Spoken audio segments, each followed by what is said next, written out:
Something horrifying unfolded yesterday in the mountains above Coeur Idaho, a tragedy that forces us to confront some uncomfortable questions about where we're headed as a nation. On June 29th, two firefighters were gunned down while responding to a brush fire on Canfield Mountain. Another was wounded. According to officials, this wasn't a random act. This was an ambush. A targeted, calculated assault against those who run toward danger so the rest of us can live in safety. Let that sink in. The suspect, now deceased, was found with a weapon near the scene. Investigators believe the fire may have been set intentionally to lure first responders. If that proves true, it marks an escalation, using chaos as bait to target those who serve.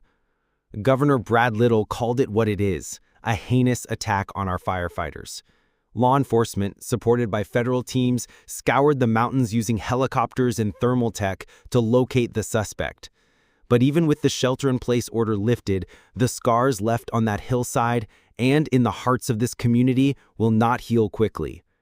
The people of Coeur d'Alene responded with solemn dignity. As news broke, residents lined overpasses waving American flags in tribute. No hashtags, no slogans, just quiet grief and unity. Online, speculation ran wild. Some tried to tie this to broader militia movements in the region. Others threw names into the mix without proof, exposing once again the perils of rumor masquerading as reporting. As of this broadcast, no official motive has been confirmed, no ideology named, and we do not deal in speculation. But we can acknowledge the deeper current.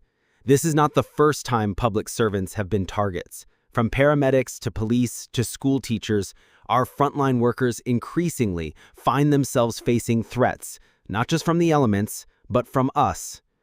America has a long history of honoring its protectors. What we're seeing now, where this shield becomes the target, signals a rupture in the social contract.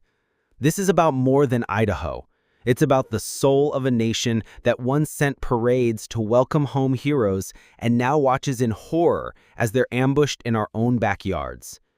History teaches us that when violence against civil servants becomes normalized, when those upholding order are themselves attacked, it marks a civilization on edge.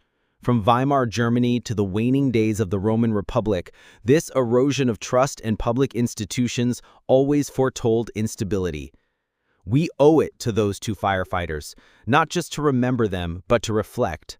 How did we get here, and what will we do about it?